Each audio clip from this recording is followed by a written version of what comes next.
Hey, everybody. Welcome to the Soulful Eclectic. I am your host, Dr. Diana Collins, and I want to welcome you to today's episode. If this is the first time you're joining me, welcome. Thank you so much for taking the time out to be a part of the Soul Tribe. And if you are coming back, welcome back, welcome back, welcome back. And thank you from the bottom of my heart for taking the time out to be a part of the Soulful Eclectic and to listen to what it is that we have to say. Sometimes it's a we, sometimes it's a me, and today is going to be a me kind of day. And that's okay. And that's okay. So as you see, I am in my white jacket because we got some business to handle with all the changes that are coming across the wave of healthcare.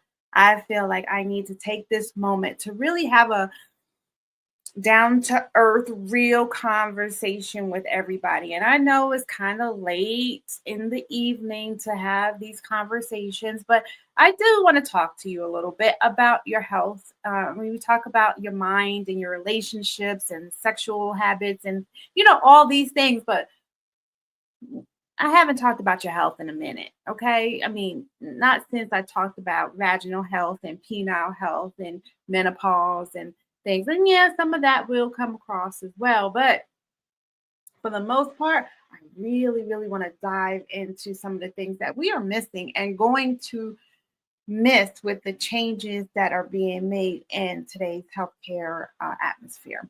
And I'm not going to get into the politics of it all because then it would go down a huge rabbit hole, a rabbit hole where we're starting to like and dislike everyone that's around us because it's like, oh my God, you believe in that? You trust that? And it's like, ugh.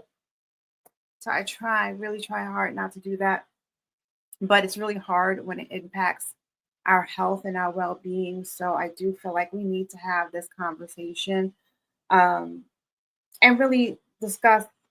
I don't know. I just felt like it's just the conversation that needed to be had, and I needed to really share with you some pointers that I think is going to be missed, and I want you all to have the knowledge and the tools to advocate for yourselves, especially when you're going into these doctors' offices. And some of our counterparts are showing their true colors and how they truly feel, and there's still some that are, undercover haters. I was going to say that they're undercover haters. And I like my haters to show their face. I mean, show me outright. Don't be covert, be overt in your hate for me.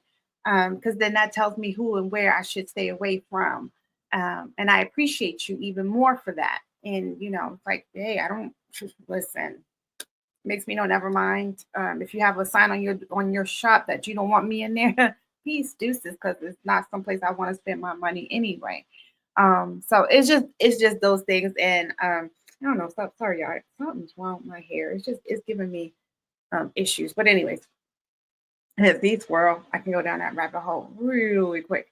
But yeah, so it's just I don't want to do that. But anyway, before we get started, let me just thank some of our people who help us do this, what we do. So thank you to Divine Nubian Essentials for being an avid supporter for the podcast and sharing not only our message, but also coming and sharing some skin and hair care for us all. As you see, this is year 6 for my locks, and they started out at 3 to 4 inches, and now 6 years later, using Divine Nubian Essentials, this is where I am today, and I'm loving the skin I'm in. So, and as you can see, I definitely love the skin I'm in. That goddess kiss and that goddess moisturizer, it's been amazing. It's been the best. So, yes, for this aging skin, it's been working lovely. So thank you to Divine Nubian Essentials. And if you have not, I don't know what you're waiting for. I've seen that some skincare that needs a little lift. And I'm not saying to omit or whatever. Maybe this could be an addition. But anyway, thank you, Divine Nubian Essentials. And to Collins Education and Resource Management, where we're trying our darndest to keep those of us in the Black and Brown and those of us who are severely underserved, English as a second language, in healthcare positions, because listen, if we don't see our own faces taking care of us, how apt are we to go and seek healthcare? I know for me, it's a big thing. I want to see people who look like me working and taking care of me, and people who care. Okay, because let me just be clear. Let me be clear on that piece, because there are people that look like us that treat us like complete shit. And I don't appreciate that. And I can speak on it because even at this big education I have in my alphabet soup behind my name, you still have individuals who just come up short and just don't do what they're supposed to do. And it just breaks my heart to see that our own people, and that doesn't mean, it just means our own people. That's what it means. Those that look like us, black, brown, yeah, whatever, okay, green, whoever, those that look like us, that treat us like crap. It pisses me off. And believe me, that's when I do pick up a phone and start reporting. I'm one of those people that I don't tell people what it is that I do. But once you start fucking up, all right, bro, I got to tell you, I know what you should be doing and you are not doing it. And you still don't change your behavior. That tells me you just don't care. And that has happened to me on the very few, and I can count literally on one hand. These 5 fingers, I don't need this damn green screen, but these 5 fingers, I can count on one hand how many times I've actually been hospitalized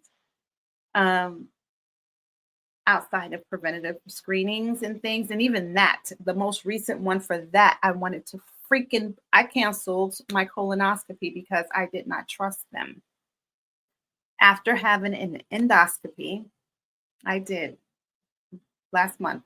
I had an endoscopy just to see if I had I had H. pylori a couple of years back, and it literally was giving me an ulcer, and I did not know that I had it. And it wasn't until I was trying to figure out all this anemia stuff that was happening to me, and they were trying to figure out where the blood was going and all these things. And I had endoscopy. So I know, and being in healthcare, I know what you're supposed to do and how it's supposed to happen.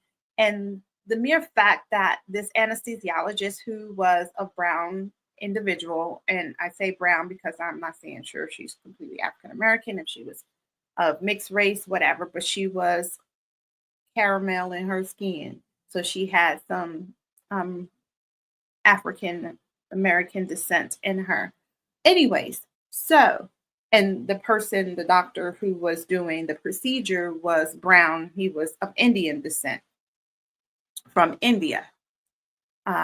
So I have these two people, so I'm like, okay, I feel warm and fuzzy, but their mannerisms, and what was given off was not it. And I'm here, and I'm like, crutch, what am I supposed to do? And I could have gotten up. I really could have, but I thought it was going to get better. That's the severe optimist in me, right? So I go in and I do this, and the anesthesiologist, she gives me the propofol to put me to sleep. And she says, oh, it's going to be a little painful going in. I don't have any saline running, no IV running, nothing to buffer this at all. Okay, at all. Let me tell you, man, if I could punch this woman and get away with it, I would have. Because she pushed that propofol, and she was like, I know it hurts, but it's going to be 2 seconds and you'll be asleep. What the flying F? And I know I said fuck before, but I'm going to say it again. What the flying? I'm sorry, y'all, but that pissed me off. Okay. And yeah, I was sleeping like 2 seconds, maybe 1 second. I was gone, and then I was up again, But then when I was up, my lip was busted. And I was like, what the hell? I feel like I was in a fight. What happened? So I asked my husband, and Dan was like, yeah, they said your jaw kept slipping back. I said, so what the hell? They yanked my jaw because I was so sore. And I've had this procedure done before. So that's what really like irked my nerves. I've had this done before and I did not come out of it feeling remotely like this. Literally, I came out of it and we went out to lunch when I had my first endoscopy. And I had H. pylori then and I didn't even know it. All right. So then to do this again and I have this result, and then you telling me, I don't know what it was. I think it was my intuition that just asked them. I said, "Are you going to be the doctor to do my colonoscopy?" And he said, "Yes." And I said, "Okay, thank you." Right? I canceled my colonoscopy. I'm not doing that. I'm going to go find someplace else because that that was really ridiculous. I should not have had that experience. And I'm waiting for them to send me my well, how was the procedure? Because I'm going to tell you every last bit because that was ridiculous. It should not. It shouldn't have did that. But anyways, let's just say it really pissed me off. It made me feel kind of way. But it's just I that right there was one of the things that prompted me to really start having this conversation with you guys out there, especially being a nurse practitioner, um, and an educator, nurse educator, and knowing how we should be to one another, no matter what race you are, no matter what your sexuality is. It doesn't make a flying bit of difference. It's all in the nature of humanity. And as you can see, all of this is changing. All of this is changing, and we have people going back into the closet, back not coming to the doctors because we can't trust the person that's in front of us. So what do we do with that?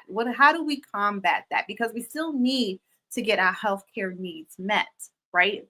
So I thought, and this could be like a growing thought process as well. I thought that we could have like an open conversation this evening, and I'm saddened that today is only with me, and that's okay. But it's a conversation that we'll continue to have um, as I navigate my guests coming on, and I have a few coming in the next couple of weeks. But I figure I start the conversation today. So thank you to Collins Education, who are trying to keep those of us who love the profession and want to do right by the profession get into these jobs and maintain within these jobs, because it is hard. It is hard, especially since we still have the stigmas that are behind us as a race, as a ethnicity, as a culture, as a sexuality. There's still those stigmas that are following us. And in this arena where we still have backbiting and horizontal violence within nursing. Yeah, it's still a thing. The people who care don't even care about one another. What the hell? What in the hell? Why is this still a thing? And I've been a victim of horizontal violence, right? Almost left the job because of horizontal violence. So, and I was very blessed to have a nurse manager who was absolutely amazing, and she still is amazing, living her retired life. So thank you, Deborah Tremblay, for being just an amazing nurse manager and mentor, because you definitely have spearheaded what it means for me to be a leader in healthcare, because you were the leader. And that, and I don't care what people used to say. People used to talk bad about her. I'm like, no, but she's amazing. I said, I don't know what you've been through, but for me, but that's the thing. That's just the way I do too. I let people say what they need to say and say, okay, that's your experience, but that has not been my experience. And I walk away. I don't feed into it. I'm just not that person, because we all have our individual experiences. And I tell people that, I tell students that, don't go listening to your co-students and your co-workers about who this teacher is, who this nurse is, because you have to take and do it an assessment for yourself. It's like assessing the patient. I'm not going to take, Jane's assessment and not do one because she said, "Oh, I already did the assessment, so you don't have to do it." No, that's your assessment, not mine. I need to do mine, and I'm going to do mine. So, same thing. Do your own assessment of individuals and their character and make your own determination based on what your experience is and your perception of that person, not someone else's, because you can mess up your blessing by following someone else's perception of an individual. I'm just saying. Anyways, so with that being said, today's episode is all about preventative health. Yes, preventative health. Because again, with the heighten in the healthcare inequity and equality, and yeah, we just got to do something about that. So I figured this is what I'm going to do. So we're going to talk about preventative health and what we should be doing, but we aren't. Right? What we should be doing, but we aren't. And that goes from me, myself, to being a healthcare provider. There are things I should be doing for myself. And I know that I've missed, and you guys have heard me talk about this. And, I'm an avid advocate of being healthy and wealth and mindfulness and things like that. And some days we just fall short. And being a healthcare and knowing better doesn't mean we always do better. Remember, I said that too in the past, right? Knowing better does not always mean you do better, because you have people who know better and choose not to do better, which is why we got all this fuckery that's going on now.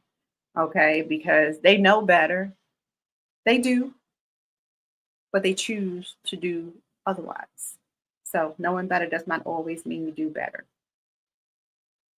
Right. Anyways, so one of the things like preventative health is just what it says, prevents, right? It's preventing you from any healthcare issues that can happen down the line.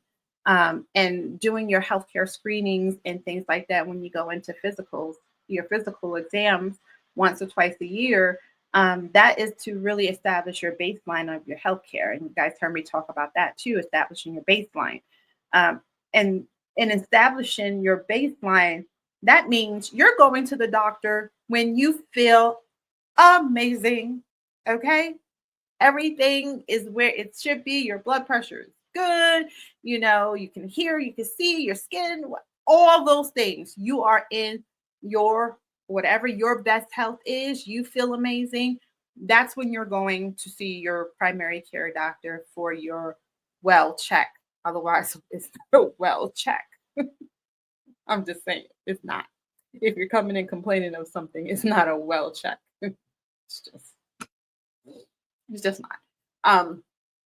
And for your annual physical exams. Now, some people will do annual exams once a year, and I think depending on your healthcare insurance, please know what your healthcare insurance will pay for and will not pay for. And I believe you get one every year.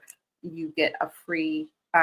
It's not free, but you are allowed to have a well check, a physical, once a year. So based on your insurance criteria, I would again look at your insurance, the type you have, and what the requirements is. Sometimes they still require you a copay. Again, that's based off of the type of insurance that you have. But most of the time you are allotted one free, or I gotta stop saying free because the shit ain't free because you're paying for that damn insurance. You are allotted one wellness visit a year. All right. So in this wellness visit, what I have begun to notice is practitioners aren't really touching people. You are having wellness visits where you are fully clothed. What kind of shit is that? And I'm going to keep it real. Okay. So if y'all don't like my language, just hit pause. Because this is how I'm feeling right now. Hit pause or leave. I don't know. I want you to stay because I think I have some pearls of wisdom that I'm dropping, and some education that I'm dropping. And yes, I do have a very extensive vocabulary, but hell, I just choose not to use it right now because this is where I'm at. And I will use it at some points. And Lord, all my ancestors forgive me. but I'm just gonna have a conversation. Okay. This is us just talking. And so yeah. So um yeah, they don't touch us anymore. No, I have had assessments, physicals, um, sick visits, you name it. And the way I came in, that's the way they're examining me. Listening to my heart and lungs over clothing. I don't even move my bra over so you can hear the mitral valve or anything and the tricuspid. I mean, I don't know how they're hearing it. Yeah. Um, yeah. You can't feel my skin. I mean, pull my pants up to so you can feel my knee if I'm complaining of knee pain or whatever.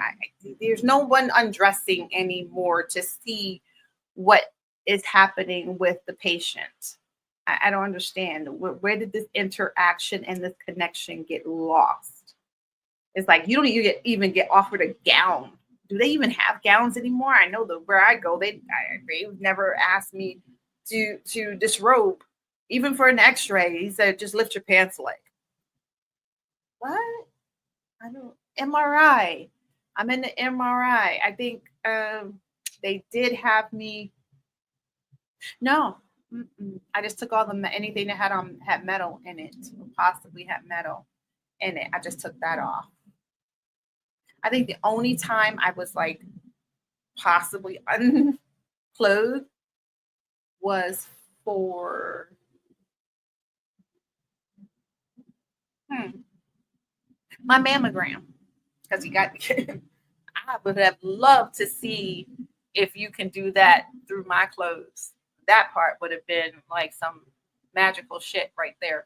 But no, the mammogram you do need to, and of course, if I decided to do that colonoscopy with them crazy people, I probably would have had to, of course, because unless you're poking a hole through the back of my pants, it ain't gonna happen, right? So, um, and there's that. Those are those. But other than that, for wellness checks, they're not. They are not having you like disrobe. I say so. I don't understand how we're getting an effective assessment of my respirations, of my cardiac health. How are you effectively hearing if there are murmurs, if there are rubs, or I don't know. I just don't feel. I don't practice like that. So I guess that's where my big issue is. And I guess it's in the interest of time, but even so, that's ineffective. It's like, okay, I, I, I don't know. Anyway, the connection is lost. The connection is definitely lost. So um there is that. Um I, yeah, I don't know. Anyway, so when we talk about preventative health, I know I went on a tangent there because that it really annoys me that we don't get undressed anymore to have to do our appointments. I mean, remember they used to go in, they go offer you a gown, tell you to, leave your underwear on, but unstrap your bra, whatever, put the gown on, opening in the back. Here's a sheet to cover your lap. Doctor be in a few minutes. I mean, none of that. None. You're fully clothed. You sit there. They, anyways. Um. So let's start with this, okay? Because I just want to just get us on hey, again, I'm sorry. I just went on a roll there because it was really pissing me off that that's what we do. When we talk about preventative care, again, it's about preventing.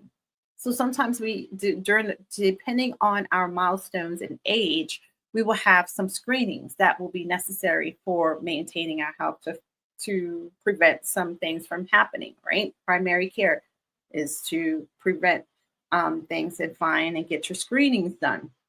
Now, granted, as you are young, there are not that many screenings, but depending on the quality of life and the type of life you lead, there are some things that we can and should be doing and should be asking for based on the lifestyle in which we lead.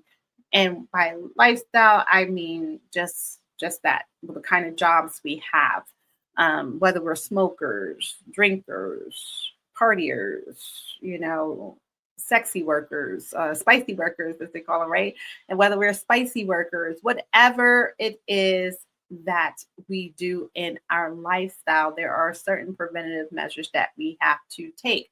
So having a good, connection, a good camaraderie, or good, I don't know, I like connection, but having a good provider who really understands you and that you can be honest with is very helpful, because it doesn't help to go into these doctor's appointments if you are not going to be honest. It's kind of like therapy, right? It's just you're wasting your money, you're throwing your money away if you're not going to go in and be honest and take heed into what the person is saying, and also be forthcoming in the information so that they can tailor your care based on who you tell them you are and what your lifestyle is. Otherwise, you're going to come out and nothing's going to be done, and it's like things are going to get missed. And I don't like that certain questions are not asked, because now we have to change how we ask things, or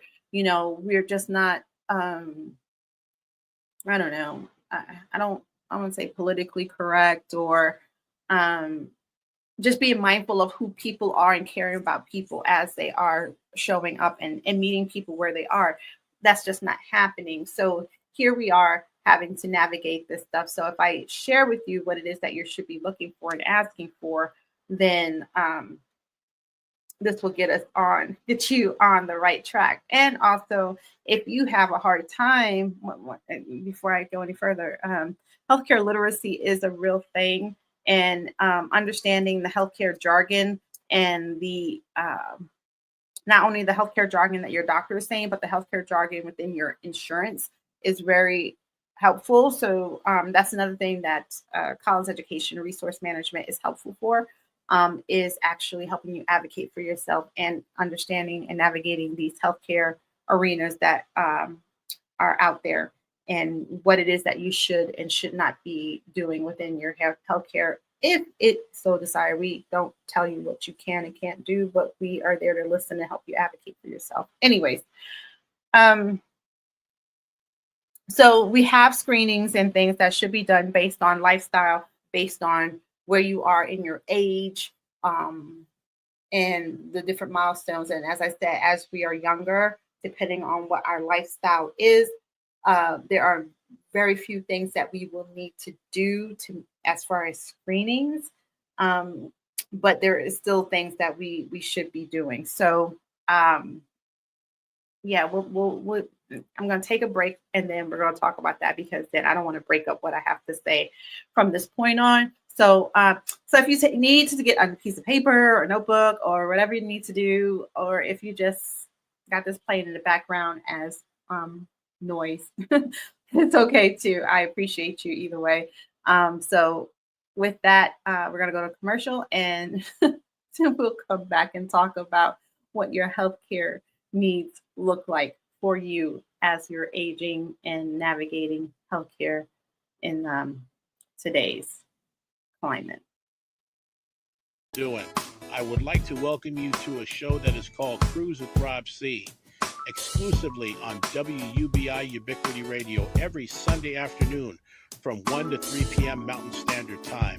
My name is Rob C., and while taking your cruise, you will hear the very best in smooth jazz, smooth R&B, classic soul, as well as other genres that definitely define the very essence of smooth. I personally invite you to come aboard, and while you're here, grab your favorite beverage, turn up the volume, and have a seat as we set sail on this musical journey for your listening pleasure. You can find us at wubi.live, or depending if you have an Apple or Android device, go to your app store and download our free WUBI app. Take care, and as always, enjoy your cruise, y'all. I am the Disco Bee. I am the Alpha Male. I am Benjamin Grimm, and we host From a Queen's perspective. The seasoned gentleman. The host of the Love Jones Cafe. We are the Love Jones Cafe. The Love Jones Cafe. We are the Love Jones Cafe. Love Jones. Love Jones. Love Jones. Love Jones.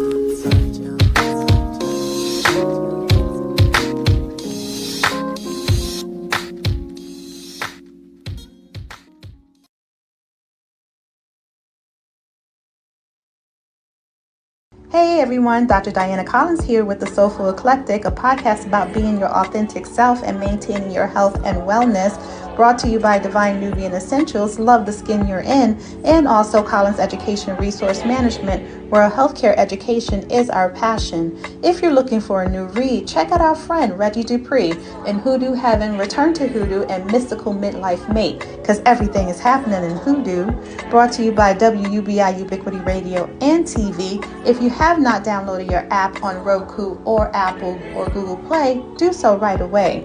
The Soulful Eclectic can be found every Friday night, 6 p.m. Mountain Standard Time on all your podcast streaming platforms, WUBI Ubiquity Radio and TV. So, see you soon. Namaste. Hey guys, thank you so much for that moment. I needed, I needed a little sage to clear the area. So, yes, I did light my sage as I was taking my break. So here, we're just going to sage because it was a negative moment there.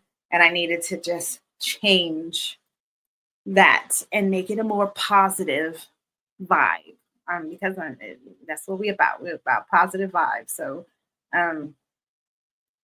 yeah, so that's what we about. So I needed to do that. So anyways, all right, so let's get on it. Okay, we're gonna do this. So everybody's got their water.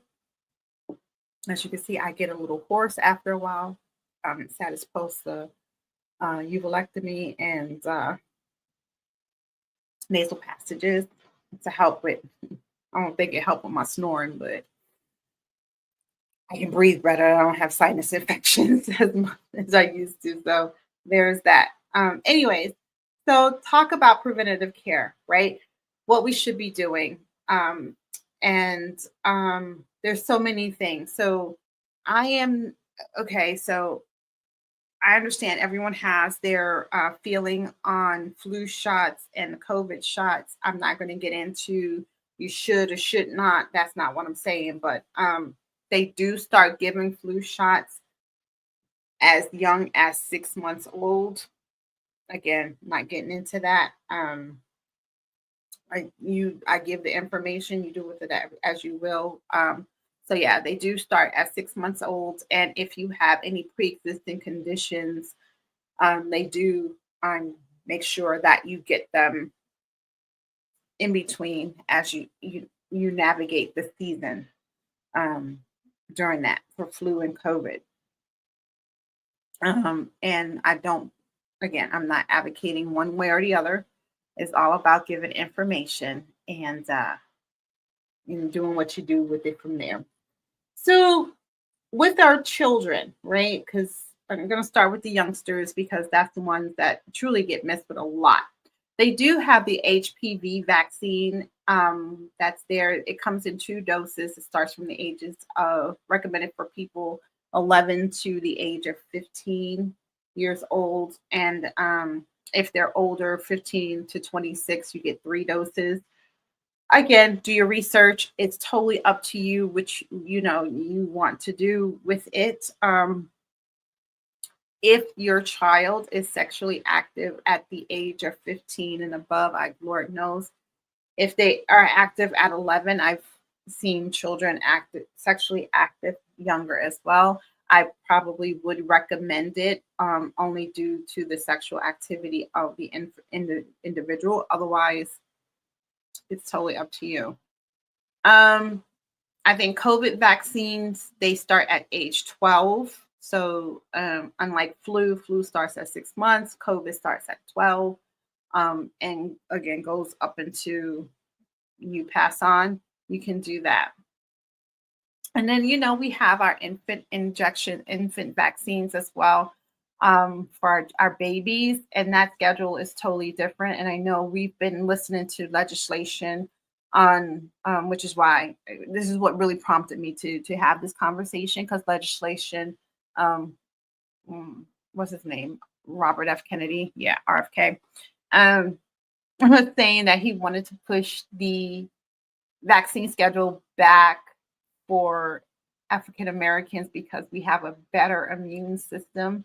Um, and he said that as if to credit us that we are savvy, so the persons of non-color should get their vaccines earlier than those of color. And it's like, no, that's no. Mm-mm. And I appreciate the Senate for speaking on that, because that just does not make sense. We're back in doing a Tuskegee experiment. What was this? It sounds like the Tuskegee experiment all over again. I digress. I apologize. Positive, right? We're all about positivity. Anyways, so COVID 12. They started doing them at 12.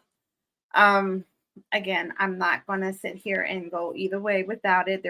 Right now, they're not mandating anyone actually have it. There's, I think if you're going into healthcare jobs, healthcare education, and academia, they may require you to get the COVID vaccine. I just want to give you a heads up, especially if you're going into clinical.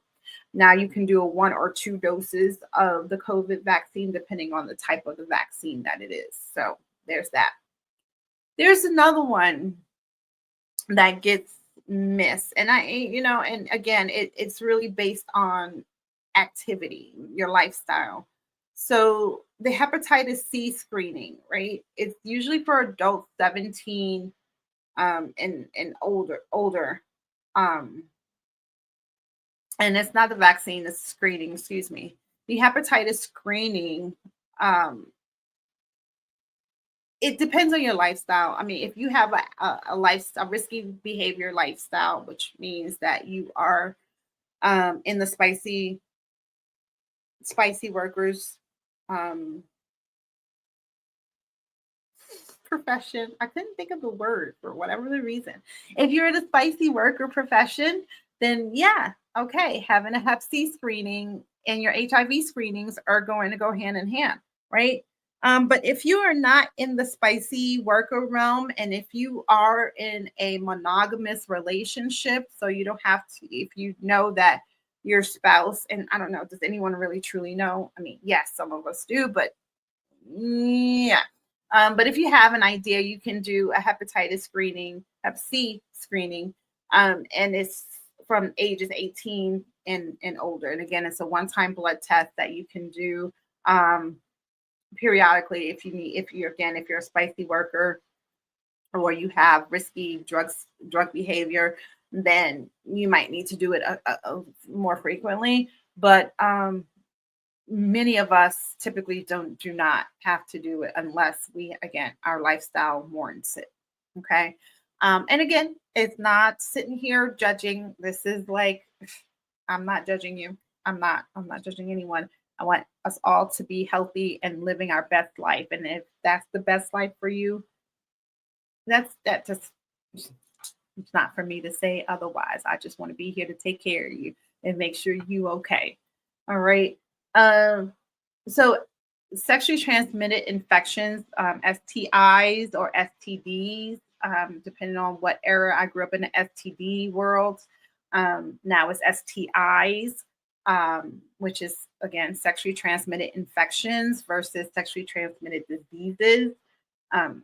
So there's that. And then STIs and HIV screenings go hand in hand typically. Because if you do one, you might be doing the other one. So, which is chlamydia, gonorrhea, syphilis. Syphilis, yes, guys, syphilis is still out there, running rapid. I've had a couple of patients who have been positive for syphilis, a couple who have had some chlamydia, gonorrhea, trichomonas. Yeah, So definitely want to do your STI screenings and HIV screenings. Again, it depends on your lifestyle. If you, I think you guys heard me say this in talking with Lolo, and I love Monique for this because this was in her stand up. So this is not me making this up. If you have a friend, if you are friendly with yourself, which not saying you're a spicy worker, you just love to get down. Okay, I ain't mad at it, and you don't care where it comes from. Again, not mad at it. Okay. But I do want to say if that is your thing, then you might want to get screened just a little more frequently, right? HIV, STIs, screening. As HIV screening and some of the STI screenings can be free. They have some mobile clinics. They have not, from what I am watching. I don't see many of those being taken away as of yet, but I feel like it will be coming down the road, especially since they're changing the DEI um, and changing the transgender LGBTQIA laws and things like that. I have a feeling that the federal funding for a lot of the free clinics that are out there are going to be taken away. They're going to be fewer of them. You might still have some nonprofit ones that do not rely on federal funding that will be out there, but those that rely on federal funding, if they don't change their screenings and whatever is out there, they may be changing. Now, mind you, this is not going to happen overnight, which is a blessed thing because then there's room to make corrections in these things. But some of these things are happening and be based off of financial means are being changed and reversed. So please be mindful of that. And same thing, there are mixed bags of feelings for Planned Parenthood, and I do recall the original reason why Planned Parenthood was created. And I am very grateful that they have over the years changed to what it should have been created for, and that's to help individuals maintain their sexual independence and their health independence. Some people go there just to get their routine health issues taken care of. Okay. Yeah, they do offer birth control and they're giving out condoms and dental dams and things like that. But for the most part, they're doing some really great work, which is different from what it was originally intended. Remember, it was originally intended to castrate those of us of the Black and brown community. It really was. But they flipped it. And I appreciate that. So, yeah, so that's where we are with that. Again, I went off on a tangent. I'm sorry. So, STI, HIV screenings. If you are a spicy worker or you have friendly visits often with others, then with multiple partners, then I would definitely suggest probably doing STI, HIV screening a little more frequently because it's still a thing.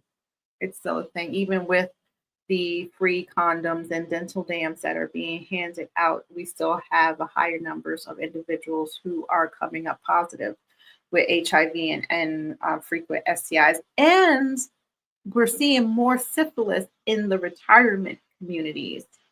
I know. Grandma and grandpa getting their freak on. They are.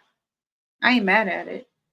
But they got to remember to protect themselves because even though they up there in age and getting it on and they happy they can still listen, I'm happy you still can get it on, but let's protect yourself because you're still at risk of developing getting syphilis and all these other sexually transmitted diseases that are out there.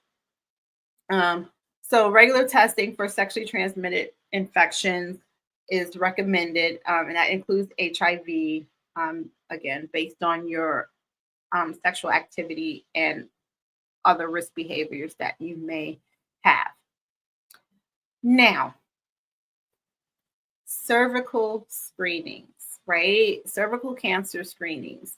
So this one, it used to be once you were sexually active that you should go in and have pap smears and things, but it seems to be changing. They want to push the age bracket back even further. So at one point it was starting at the age of 18. Now they pushed it to the age of 21. So unless you are adamant on needing to get a pap smear, they will not give you one until you're the age of 21, unless you have some issue that warrants you having a pap smear.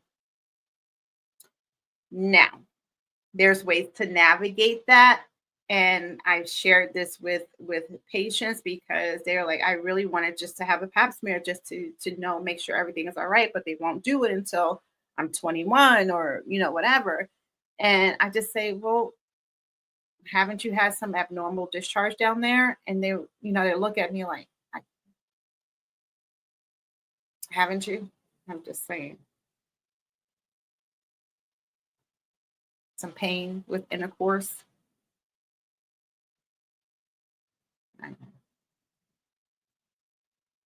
What are they going to tell you? No, you haven't. They have to look after that, right?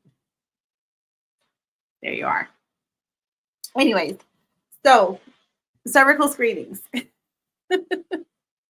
You have, they say from age 21 to 25. They pushed it back. It used to be, I think it used to be every year. Then it was every 2 years. And now it's every 3 years from 21 to 30. And then every 5 years from 30 to 65. And I guess after 65, I guess they figure you don't need it anymore, which is total BS. So again, if you feel like you need it and it's warranted, then you can request it, and they should be obligated to do so, because that's what you have a right to ask for these tests. And if they won't do it, then you have a right to go somewhere that will do it for you. Okay. And testicular exams for men, right?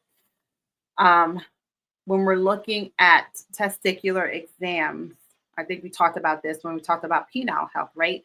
Testicular exams. So we tell teenagers, 18, I think it used to be, and they don't even have it on schedule for the guys. But we used to tell them at the age of 18 to start, like we do self breast exams, standing after a shower, standing in front of the mirror, do, hand behind your head, do the whole breast. It's usually best right after a shower or in the shower. Testes for the men, you're feeling your scrotum, and you're feeling to see one at a time to see if there are any nodules or anything abnormal that is on the sac and on the organ. It's the scrotum itself, right?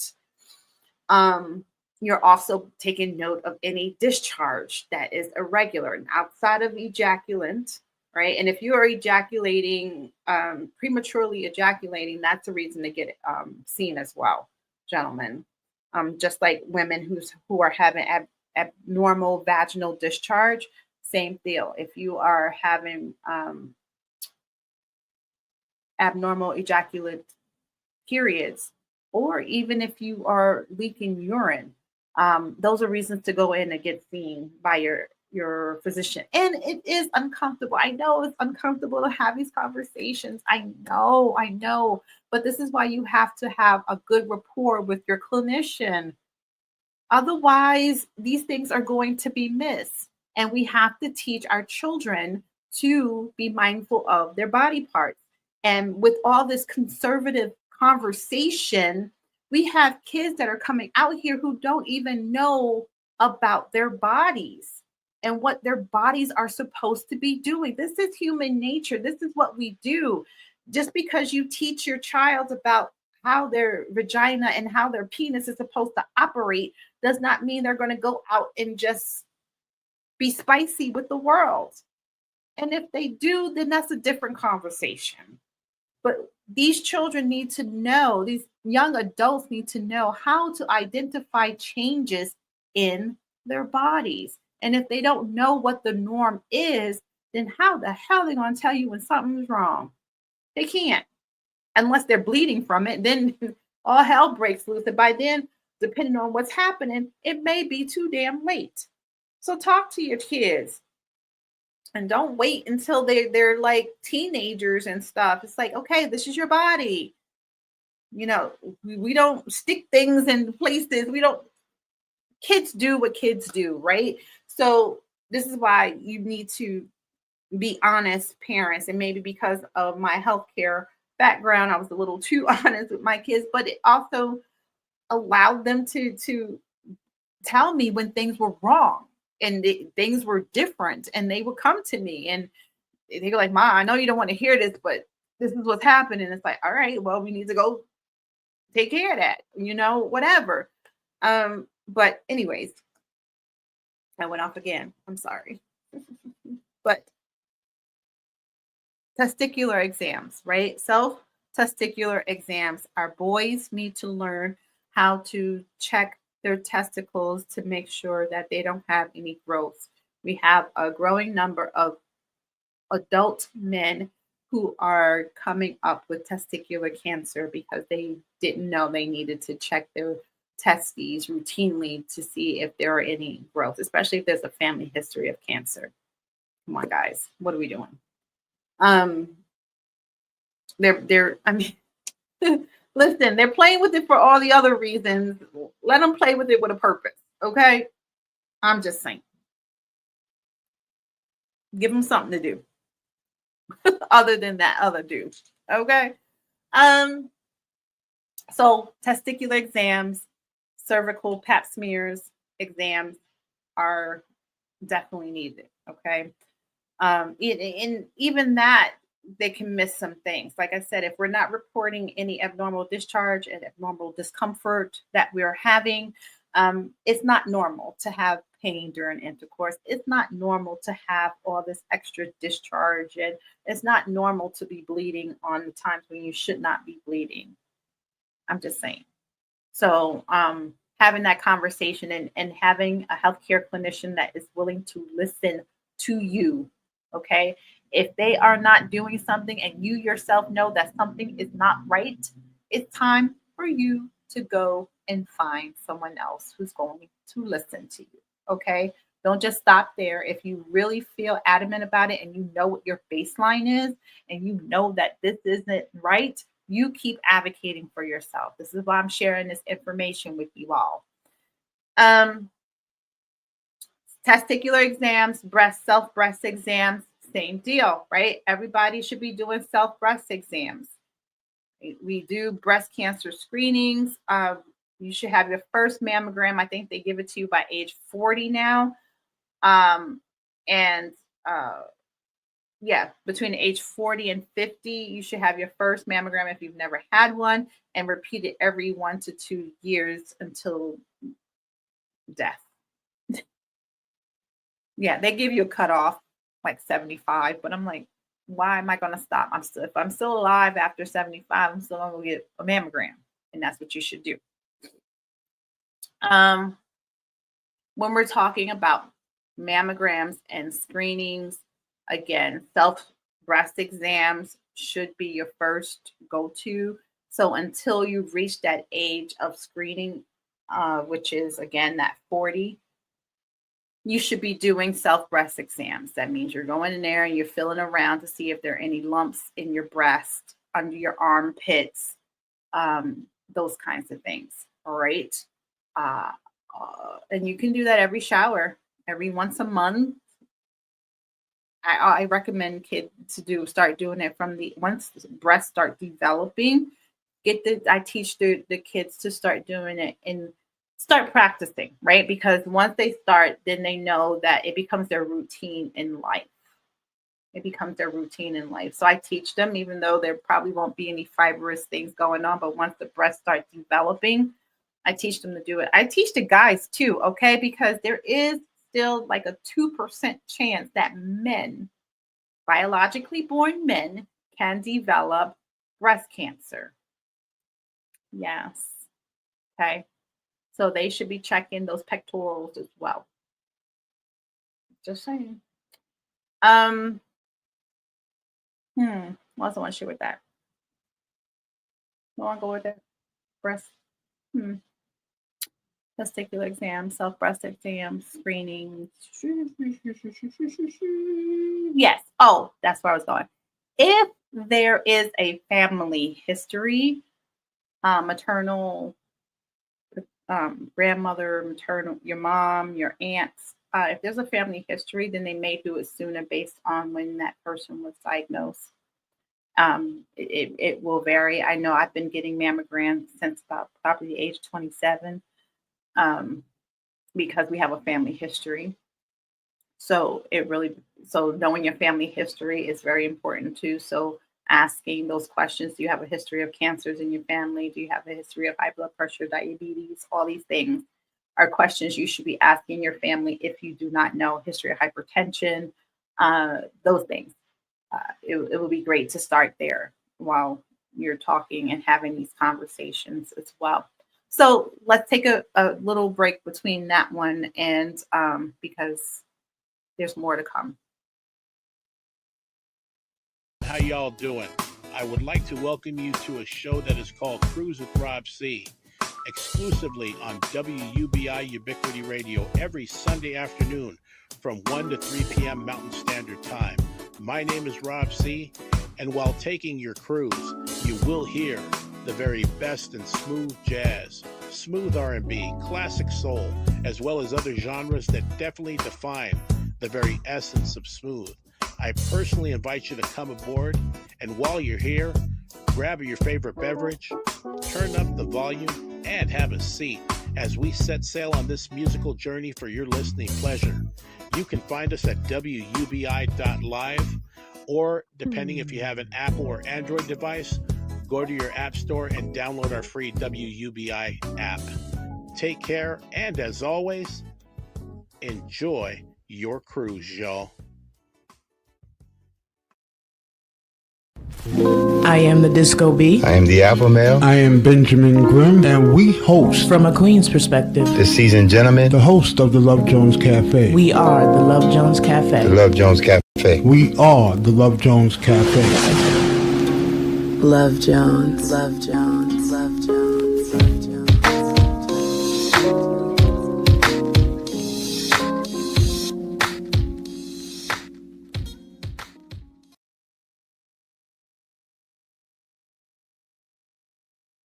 Hey everyone, Dr. Diana Collins here with the Soulful Eclectic, a podcast about being your authentic self and maintaining your health and wellness, brought to you by Divine Nubian Essentials, Love the Skin You're In, and also Collins Education Resource Management, where healthcare education is our passion. If you're looking for a new read, check out our friend Reggie Dupree in Hoodoo Heaven, Return to Hoodoo, and Mystical Midlife Mate, because everything is happening in Hoodoo, brought to you by WUBI Ubiquity Radio and TV. If you have not downloaded your app on Roku or Apple or Google Play, do so right away. The Soulful Eclectic can be found every Friday night, 6 p.m. Mountain Standard Time on all your podcast streaming platforms, WUBI Ubiquity Radio and TV. So, see you soon. Namaste. Hey, everybody. Thank you so much for taking that time out to take a little bit of a break in between. I know. I hope this all is resonating with you. I hope you're taking notes. I hope you are getting some memory jog to have some conversations. And yeah, I really do. I really do hope that this is helpful to you all. So we talked about your flu shot, COVID shots, self-breast, testicular exams, cervical exams as far as testing for cervical cancers and stuff. So, when we're looking at those screenings, a lot of them start from the ages of 20 to 30 years of age. But I think for me in my practice, I would start teaching much sooner, much sooner. Again, as the child starts to, or you start to develop in the adolescence, and you start to develop breath, and you start to really notice all your body parts, I think it's a good time to have a conversation on how to take care of those body parts. So usually when I did well checks for children, teens, I didn't do young children. I was more adult, so 13 and which I know 13 is not an adult, but clinically, I can take care of patients 13 and above. So when they would come in at the ages of, those ages, I would start having those conversations with them and teaching them about screenings and how to do them at home so that they can alert their family, their moms and dads when things aren't working the way they are supposed to, or they find lumps and things in places that they're not supposed to be. Because otherwise, how are you going to know? Because I'm sorry, I'm not going over there and filling up my kid. I'm sorry. I love my babies, but there's just certain things that just cross the line for me. So as a clinician, I teach them to do this because it's awkward. I'm not going to go in there and no. Mm-mm. So I mean, and there are going to be times where you have to see. That's different. But anyways, I digress. Checking the skin is also a big thing that is missed. Checking the skin, especially living out here in sunny Arizona where the sun is shining 90% of the day. You're outside. If you're a good citizen and you like the sun, you're probably outside a lot. So you definitely have to do skin checks, wear skin protectant like sunscreen, whichever sunscreen you desire. That's totally up to you. Do the research. The highest SPF is ideal. Depending on how long you're going to be out in the sun. If you're going to be in the sun and in the water, then definitely want to have one that is waterproof, or just reapply when you need to. And one thing I do want to highly share with people, if you are a person of melanated skin, if you turn shades of any color, okay, you still need to protect your skin. I don't know where this misconception came from, where if you have melanated skin, you do not need to wear sunscreen because that protects your no. Okay. You need to protect your skin. There are some companies that are made specifically for melanated skin. I really didn't do the research to compare one over the other. It's totally up to you. You do the research, but you should still be protecting your skin with some sort of sunscreen of some sort. Please do not follow that misconception that if you have melanated skin, you're naturally protected, because that just is not true. It really isn't true. And I can attest to that as a 15-year-old who was told that I didn't need sunscreen because I was Black. I was crispy. Okay. I had sunburn really bad. So do with that as you will. Protect your skin. Do your skin checks. Have a spouse, a brother, or sister check out your skin on your back, especially if you're out in the sun, hiking and backpacking and things like that. You want to look for any irregular shaped moles or growths on your skin. If it's shaped perfectly round, it's probably nothing, but I don't like to say it's nothing. I would say if it's something that's different and it's new to you, go to a dermatologist and let them evaluate it and get a baseline of that and monitor it. So yes, so check your skin, do self-checks for cancer screening. Again, they always give you like these prime ages that you should do these things, like, because as practitioners, we have these guidelines. At this age, you should be looking at this at your patients. At this age, we have this. They're so fixated on this concrete algorithm of age and sex and weight and things. And we're different. We're all made differently. So to follow these things, it really can drive you crazy. But anyways, so they say from the ages of 20, 30 to 30, ideally in 30s, your 20s and 30s, ideally you should be doing these things: self breast exams, self skin checks every month. If you have history of high blood pressure or a lifestyle that is conducive of developing high blood pressure and things like that, you may need to do some blood pressure screening as well. If you have an elevated body mass index, so BMI, that's the thing too. I take that too with one of those things that it really depends on the individual, because if you look at me standing side by side, my BMI tells me that I'm obese. My BMI is like 31 or 32 for my height and age, right? So with that, it says I'm obese, but I'm very healthy. If I was actually the weight that the BMI said I should be, I probably would look a little sickly. I've been too thin. So it really depends on the individual. And I tell people, if you feel good, your health is good, your blood pressure is good, you know, you're not pre-diabetic and all these things, and just make sure you just monitor yourself and take good care of yourself. But yeah, so your BMI, height and weight, you play a part in that. We do that once a year with your well check. You should be getting a good cardiovascular check as well. So that is, again, checking your heart to make sure that the valves are working the way they should be. And that should be done during that comprehensive exam, which is your physical exam once a year. We also do a depression screening during that time too. They should be asking you questions about whether or not how many times in a week do you feel like you don't want to talk to people, you don't want to see people, you want to be by yourself? Questions along those lines. And it's not, you want to be honest.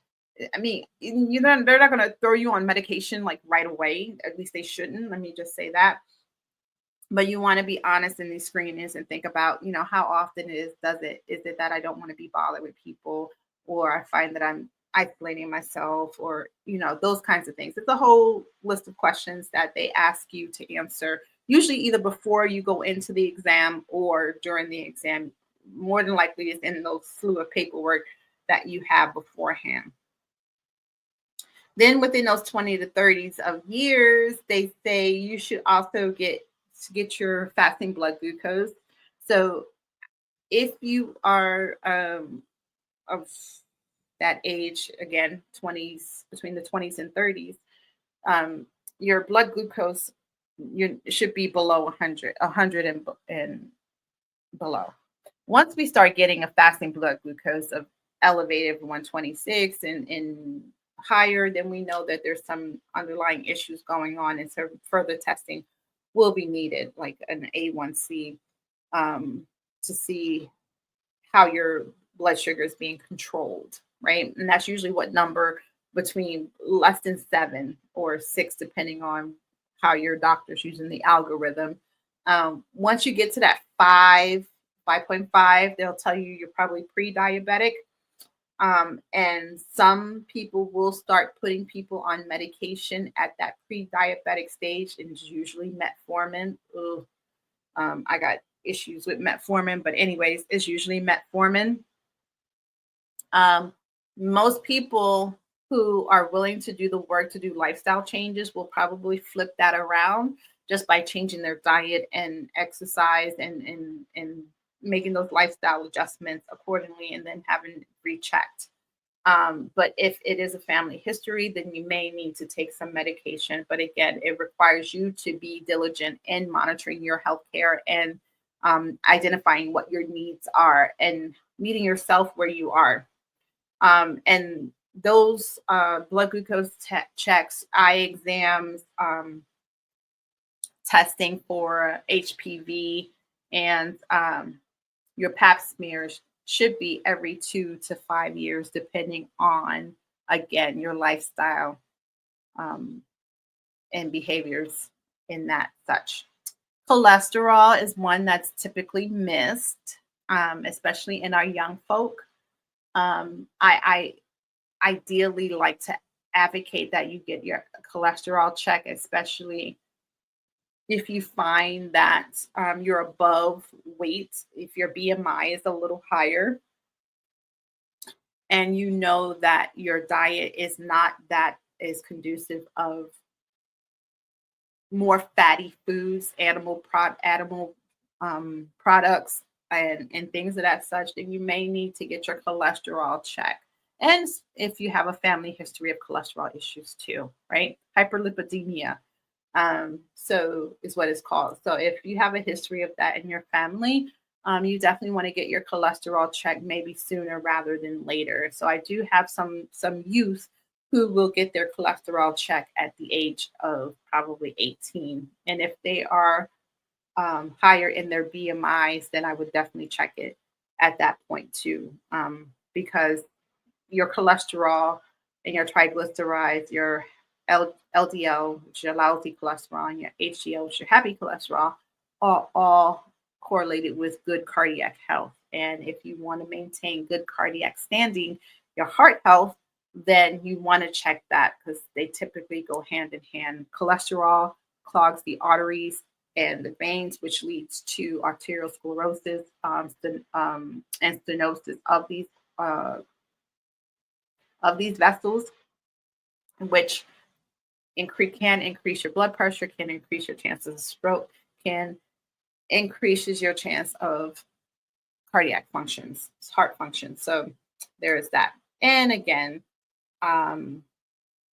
so again, if that is the case, without it, it's every 5 years. If it is, you have a lifestyle that's conducive of needing it to get done frequently, then they might do it every year or every 2 years, depending on how your lifestyle is and if you have or have not made any modifications in such. Sexually transmitted diseases or STIs, sexually transmitted infections. We talked about that as well. So you want to make sure that you go and have that done based on your behaviors. So if you have live in the spicy life, you live in the spicy life, then you might need to get checked a little bit more often. Again, I'm not judging. You know, we do what we do, and I'm happy that you have a healthy sexual activity in your life, no matter what your age is. And again, grandma and grandpa is still getting it on. So the senior, what is it? It's not respite. The retirement communities. I urge you all, if you got families, grandmas, nanas that are in, grandpas, pops that are in these retirement communities, or they're going out and they're still living their party life, because again, just because they're up there in age don't mean that they're at home, sitting at home crocheting y'all blankets. No, some of them are still out in the club. Okay. If that is the case, then they may need to get checked a little bit more frequently, and also still may need to learn about some good sexual hygiene, which I mean by using condoms and dental dams and so forth.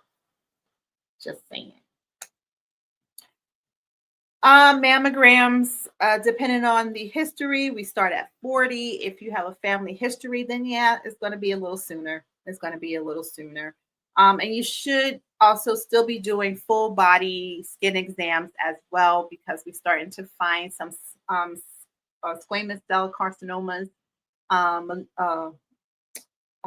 melanomas, and things like that on our skin. So we should still be doing the yearly checks of our skin, if not frequently, depending on how much time we're spending out in the sun. Colon screenings, again, they start at the age of 40, unless you have a family history or you have problems that are eluding you to be tested, which means you have your bowels are not functioning the way they should be. You're having frequent bowel movements and they're irregular in pattern.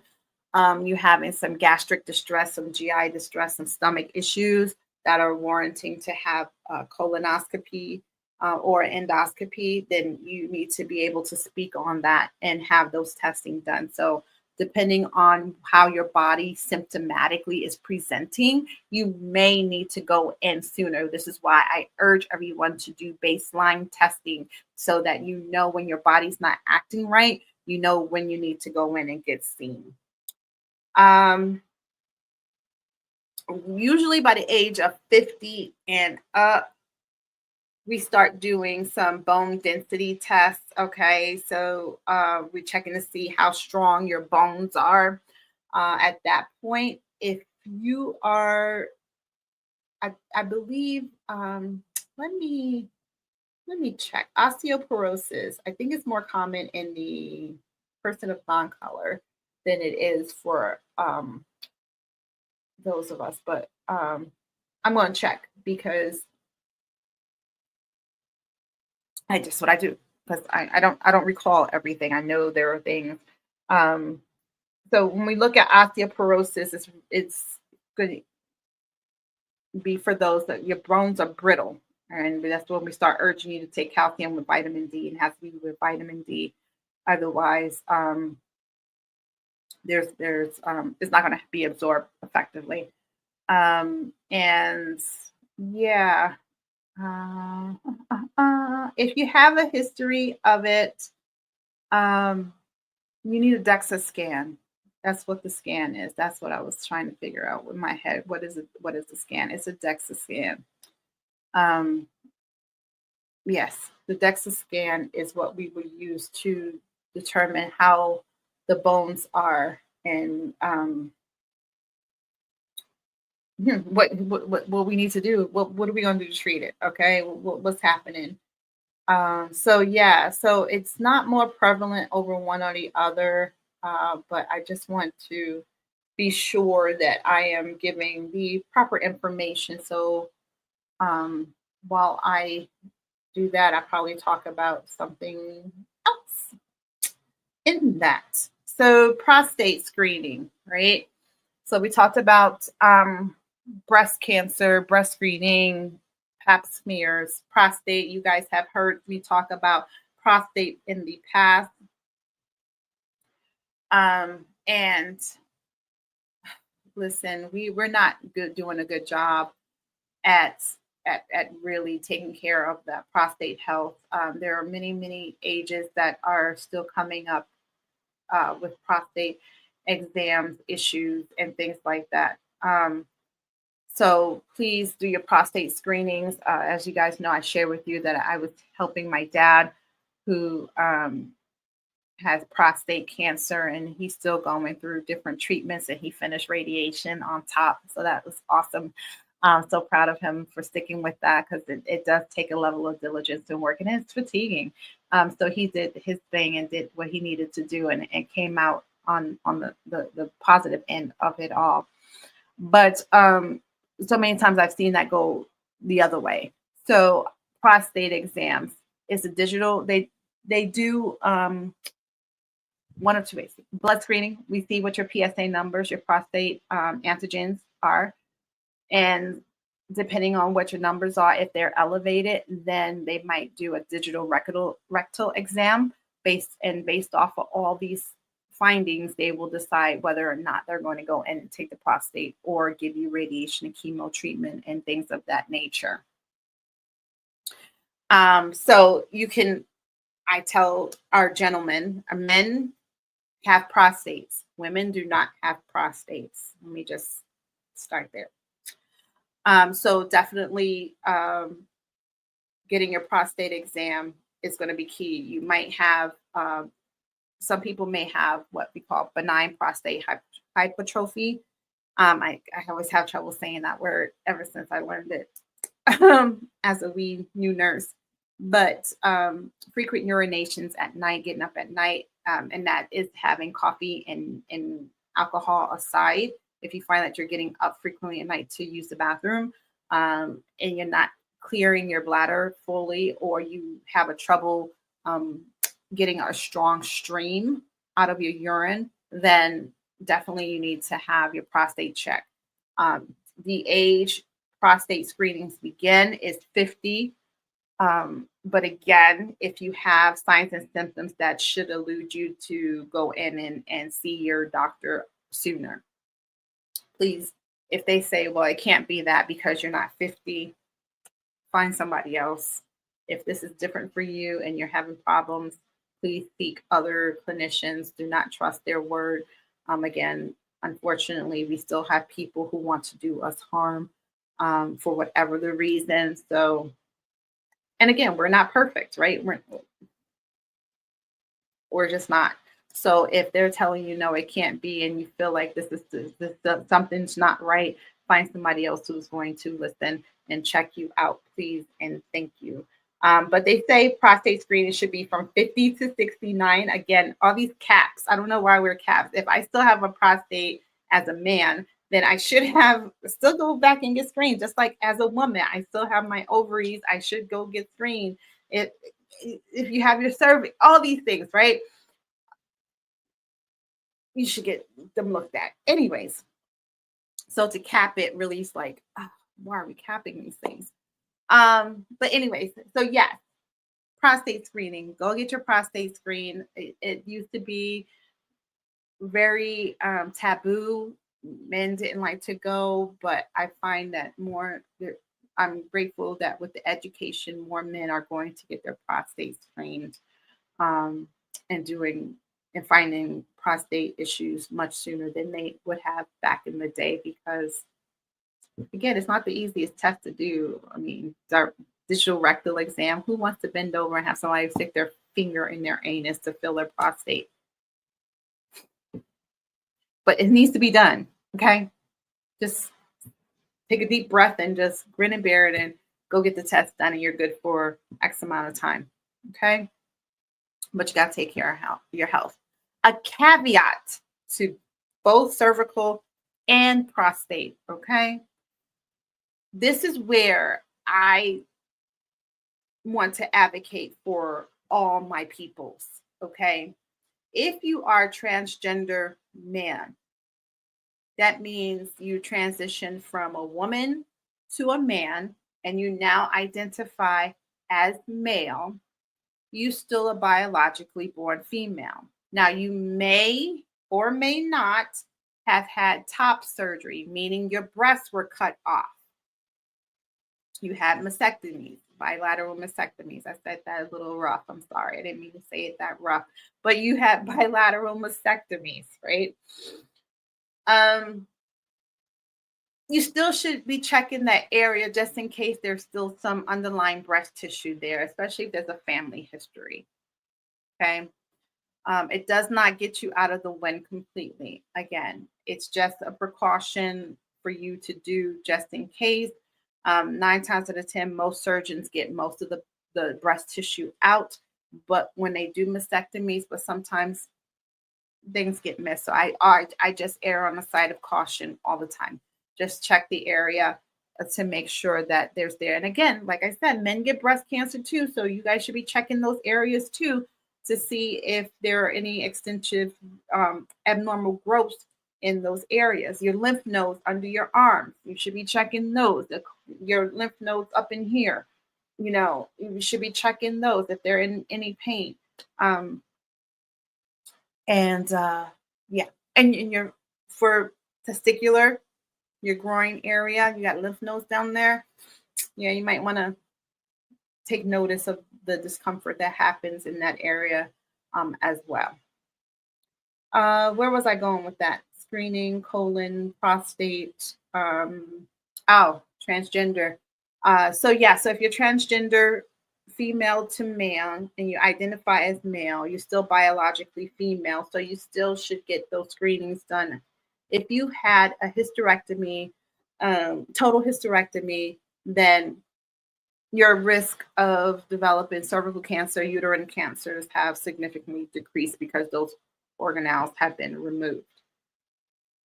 On the flip side, if you are man transition to female and you now identify as female, you still more than likely have your prostate. Now, you may have taken the hormones to enrich your breast tissue. So now you're a bit more, well endowed on top. But not everyone has bottom surgery. So you still have your penis and your prostate still in place. So you still would need to have prostate checks and screening. So this is where these things get missed because now you're identifying as female. It does get a little wonky going into the office saying that you have issues, which is again why it's missed because you have issues. It has been noted individuals will come in with urinary tract issues, which turns out to be either prostatitis or benign prostate hypertrophy or prostate cancer. And it gets missed. And then by the time we find it, it's at the later stage because, again, you're not comfortable with your clinician to be honest with what's happening so they can do the proper screenings with you. And the same goes for our transgender men, right? If you still have your uterus and your cervix and your ovaries, if you did not do that surgery, then you still have to go into the gynecologist's office to get screened, right? To get those pap smears done. And so if you don't have that level of comfortability and if your office is not receptive to that, then it can be odd because you're a man walking into a woman's place. So it may feel a little awkward. So if the individuals are not receptive, then that can lead you to not go in and have these things checked, which can lead for misscreenings can lead to misdiagnosis and late diagnoses of certain cancers and things. So I just put that out there because, as you all know, I'm all about LGBTQIA, Two-Spirit, plus healthcare issues and just in general. So you definitely want to be mindful of those things because, again, everything when it comes to LGBTQIA, Two-Spirit plus healthcare, it always steers to STIs and HIV when there's so much more that's being missed in the middle. So much more that's being missed in the middle. And I talk about what's happening in the middle. Not saying the other is not important. It is. But what's in the middle is what is being missed. And that's the conversation with that. So that's the caveat when it comes to screenings for breast and testicular cancers, as well as your uterine and prostate cancers. If you're transgender and you still have these organs, then you still have to have these screenings, or you should be having these screenings, and your practitioner should know to do these screenings with you. Whew, that was a mouthful. But what I wanted to go back to this before I forget, because I'm going to stand by my word here when it comes to screening and osteo risk factors. So with osteoporosis, I know I jumped from that to that, but I wanted to make sure I get the right thinking, because I was going to say, I did say that person of non-color are more at risk of developing osteoporosis, but I want to check my facts because, again, it's been a minute. Actually, it hasn't been that long, but again, I just still wanted to check to make sure I'm saying it's still a statistical thing. So it is still a statistical thing that persons of non-color, so those are white Americans or white individuals, and those who are of Asian descent have a higher risk as compared to other ethnicities of developing osteoporosis. Okay. So it still is part of those uncontrollable factors that we have. Of course, there's age that plays a real big part of it, that has a decrease in our bone density. Being a woman also puts us at a higher risk than men, especially during our menopausal ages, because our estrogen levels have declined at this point. So age, being a woman, your race, those of Caucasian and or white and Asian descent are at higher risk. People who have a family history If you have parents or siblings who have frequent fractures, that means you might be at an increased risk of that. If you have a decreased body weight, small frame, you can be at risk of that as well. And other certain medical conditions, and we'll talk about those screenings too, but hyperthyroidism, if you have celiac disease, rheumatoid arthritis, those kinds of things put you at greater risk for osteo as well. So we want to increase your calcium. So you probably take some calcium supplements with vitamin D, because vitamin D helps with the absorption of calcium. And also monitor your salt and other nutritional intake. Definitely, if you're a smoker, that's one of the screenings too, smoking cessation. So if you're a smoker, we are going to urge you as clinicians to stop smoking, because it helps on so many levels. It helps with good health all around with your respiratory health. It helps with cardiac health. It decreases your chances of developing hypertension and cardiovascular disease. It also decreases your chances of developing, slowing down your growth in your bones, right? So it decreases your chances of having those fractures, which leads to osteoporosis. And also alcohol consumption. I'm all about having a good time, but excessive alcohol consumption can also cause problems with your bone health.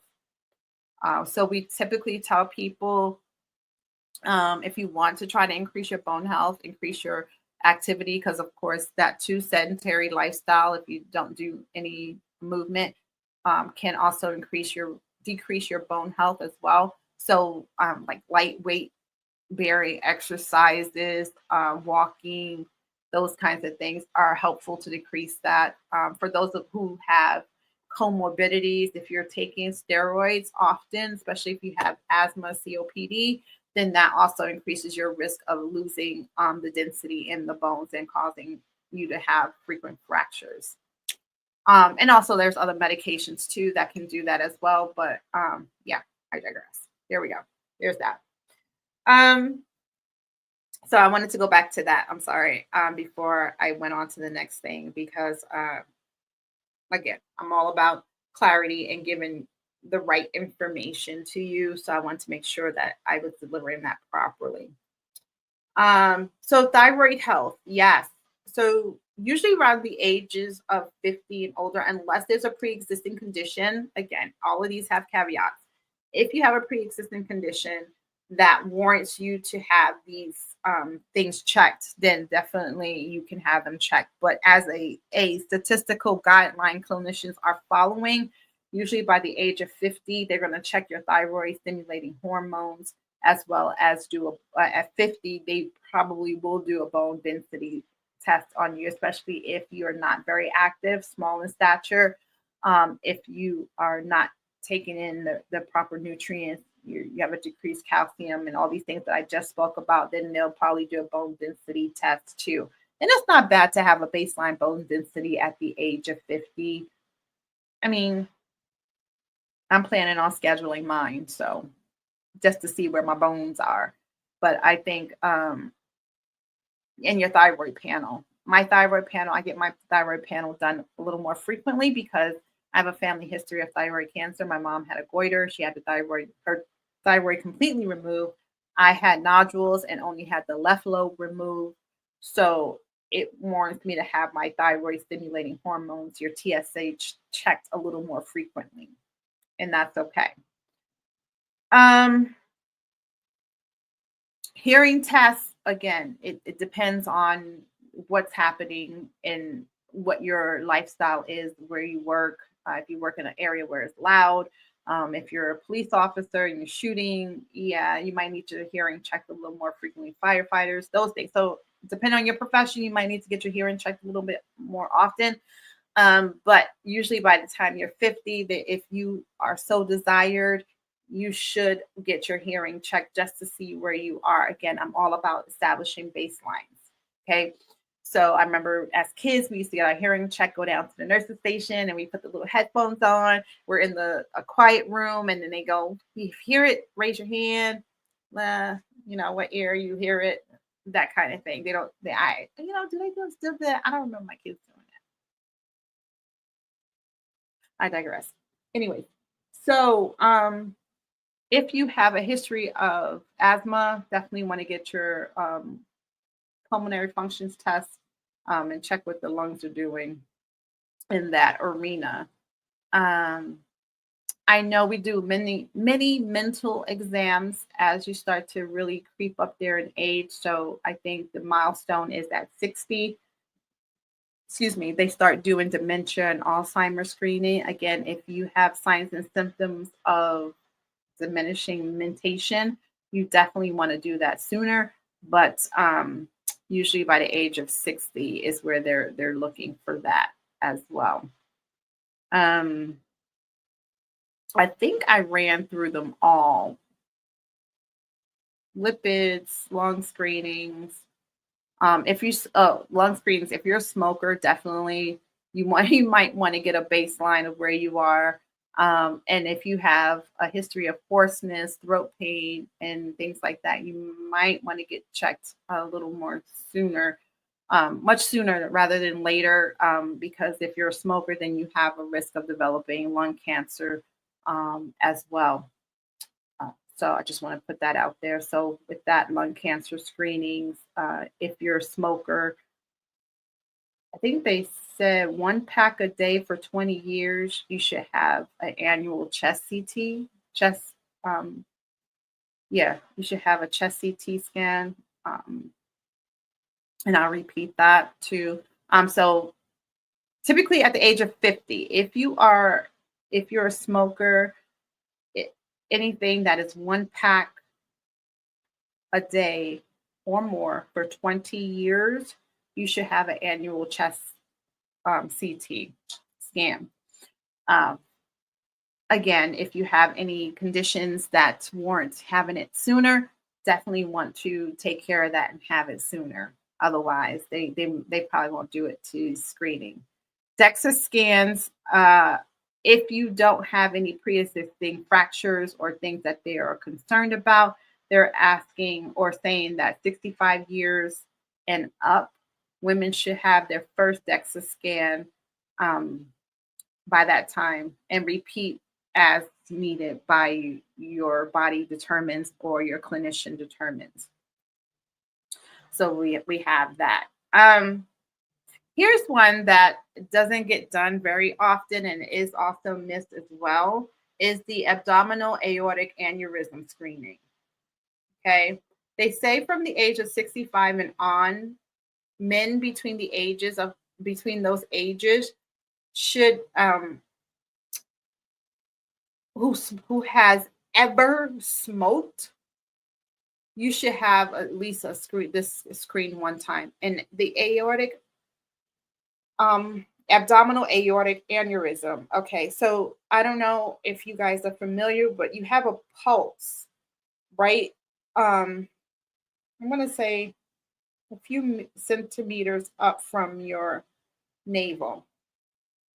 There's a pulse there. That's your aortic, your abdominal aortic artery, right there. Abdominal aorta, right there.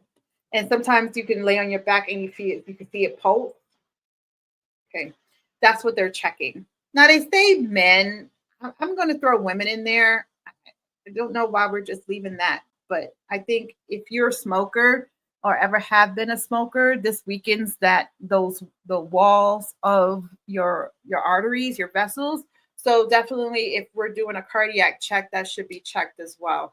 I'm just throwing it out there again. I'm that clinician that errs on the side of caution and wants to check to make sure everything is functioning the way it should. With that, so yeah. I just want to see skin. Let me go head to toe.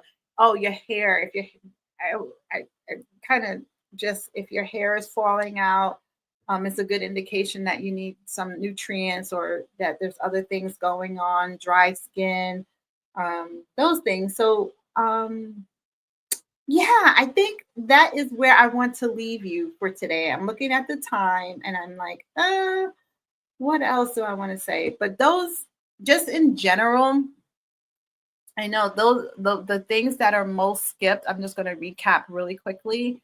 The things that are skipped or that we should do but aren't doing are going to be good, are definitely those screenings: breast exams, skin exams, testicular exams, and prostate exams. Those get missed frequently. They get missed heavily in our patients who are transgender. So I definitely want to have you guys advocate better for yourselves during your doctor's appointments, and say, I hope you have a good rapport with your clinician so that you can be honest in how it is you are feeling, how you identify. I know now it's really shaky to be honest, who you are, because it's still dangerous out here. It really is. It really is still dangerous. So I get it. So really finding a place where you have a safe space and you can get your healthcare needs is going to be key. You don't want to skip these health screenings. You want to teach your kids as early as possible that they understand how their body functions, so that they can tell you when their body is not functioning the way it's supposed to be. I know we're all about the good touch, bad touch, and that's great. But now, as the kids are older, and usually I don't start having this conversation, to be honest, until they're probably in middle school, because middle school kids are doing some questionable things. And I've raised 2 girls, and by the grace of God, I got them through school without having any pregnancies or sexually transmitted diseases. So hallelujah. So there's that. So definitely want to have the conversation as age appropriate and understanding for them. Teaching about their health and their sexual health does not mean that you're teaching them to go out there and say it's okay to have sex and be spicy with your life. That's not what it's saying. How to advocate when you're in your appointments. I tell people to bring your notebooks, bring your meds with you. I used to teach patients, have a lunchbox. If you have several different meds, have a specific lunchbox with your meds. And so when you go to your doctor's appointments, all you do is pick up your lunchbox and go. And that way you have the actual medications that you're taking. Not just a list is helpful, but I find that patients are not have a hard time remembering to update their medication list that they carry around with them. So sometimes it's just easier to pick up the lunchbox and come with your appointment. I ask my patients to bring your meds with you to your appointment, the actual bottles of the medication. I know it can be painful, but if you keep it in like a little lunchbox and just grab and go, it makes things helpful. Write down how your body is feeling, the changes that are happening that you want to talk about. I tell them, write down your questions in advance. I teach patients to have like a healthcare notebook. That is something that they can just pick up and grab and say, hey, this is what's happening. I just don't feel 100% with this right now. Or I have to, I don't know, just if you have blood pressure issues, you should have a book with your blood pressure, blood glucose, those kinds of things. Are you checking your blood glucose? What is it at this time? So change it up so that it fits your healthcare needs, but you should come to your appointments prepared with some questions for your clinician and some things you need or want done. If it's your appointment is a month away and this is happening now and it's something that can wait, write it down so that you don't forget and you can go and make good use of your time with your clinician. So you don't feel like you're wasting your time. Your time is valuable just as theirs is. So make it work for you. Make sure, I'm going to throw this out there. I know it's all over the place. I just want everyone to be healthy and have healthy habits, and know that every time you incorporate a healthy habit, it's extending your life. So healthy habits are great. Hydration, moving, drink as much water. I think you all have heard this 100,000 times, right? Drink water, drink water, drink water. You should be drinking at least 25 to 2 liters to 3 liters of water a day. That's 2,000 to 3,000 liters of water. That's 2,000 to 3,000 of water. Okay. a day, a day. And yes, you will be peeing your heart out, but your skin will be happy for you. Your heart will be happy. You'll feel great. You won't be, you know, your mentation will be there. So it's worth it. It's worth it. Also movement, get up, stretch. Like I've been sitting here for all this time, but that's why we take those breaks. I didn't take another one because I kind of wanted to just get us through. But yeah, so getting up, moving, going, you don't have to go to the gym, but if you go out and take a walk, the parks are great. I tell people this when, you know, I think you guys, if you follow me on TikTok, I've said it in TikTok. Sometimes you don't need to go to gym. I know gyms are expensive. They, you know, yeah, Planet Fitness got it for $10, but it still could be expensive for some people. But your parks are set up like parkour. I mean, you can go out there. They put like equipment in different spots to do stretches, to do push-ups, pull-ups, all these things. And even if they don't have that, they got benches out there. Use the bench. I do dips on a bench. I do push-ups off the bench. I stretch on the bench.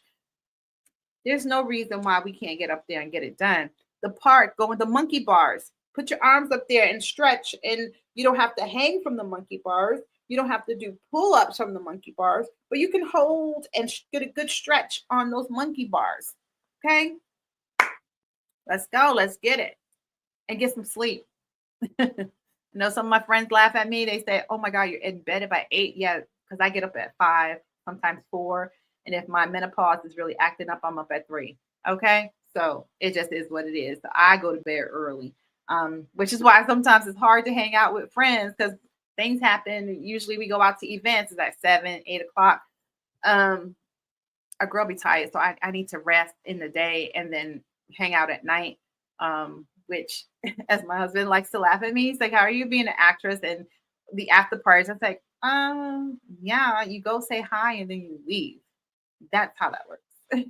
You party a little bit and then you go home. You don't close the party. What's wrong with you? Anyways, I digress. But yeah, so that was what I had today about preventative health. All right. What you should be doing, but we aren't. Right? All right. So with that,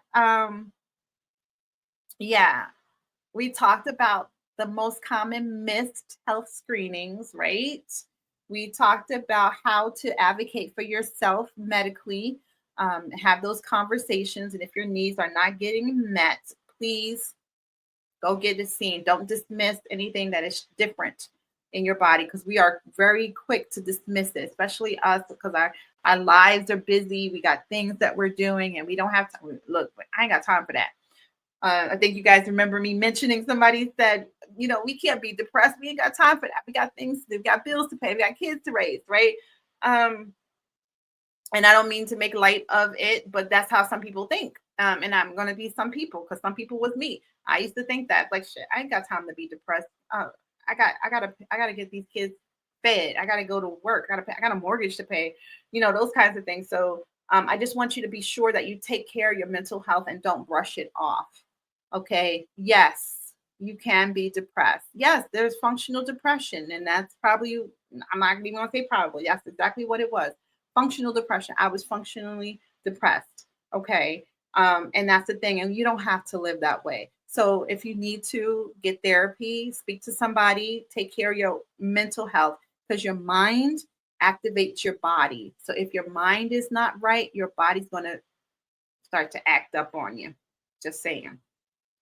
Hydration, movement, sleep, be at peace. Oh my gosh, I love my silence. Silence is like golden to me.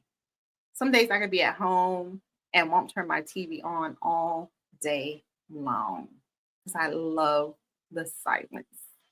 I'm sorry. And I'm going to say, I'm sorry, my internet is like acting wonky. I do need a new computer. I'm working on it. But it's coming. It's coming. So I do apologize for the lag. You guys remember I am an army of one. So, and I know people say, well, connect to the Ethernet. Yep, I'm connected to the Ethernet. I'm connected directly to the source. I even have an extender. it just ain't helping. Okay. But anyway, um, the thing I want to leave you with, prevention is less about perfection and more about intention. Okay. Remember that. We're not perfect.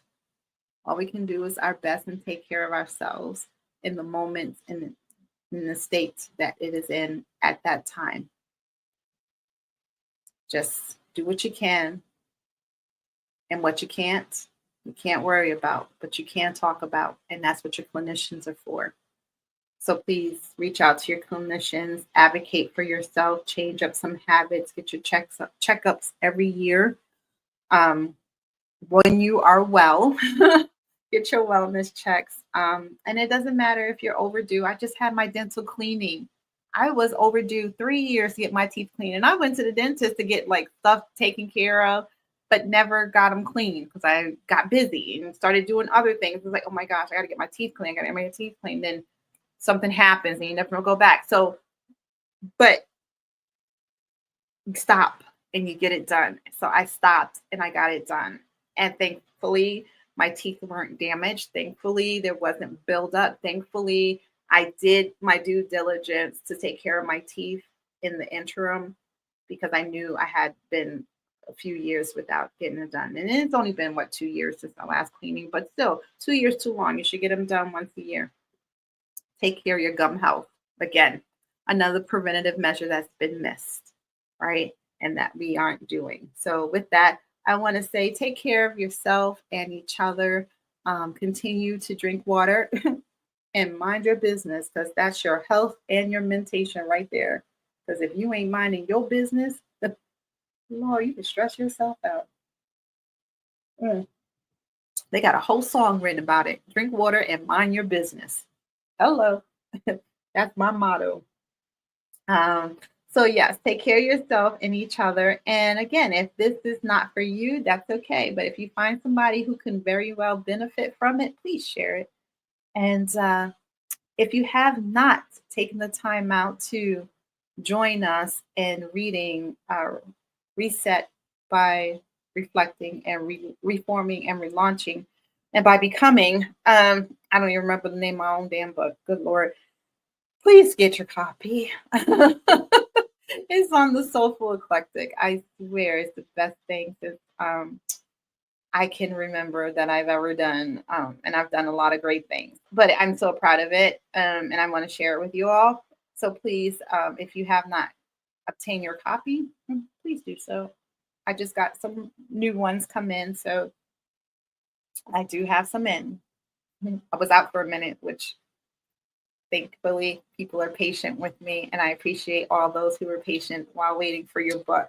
But now I am restocked, so please do your do me a favor, get a copy. I don't care if you just read my section. I love you for it. I really do. So thank you all. So again, take care of yourself and each other. Namaste.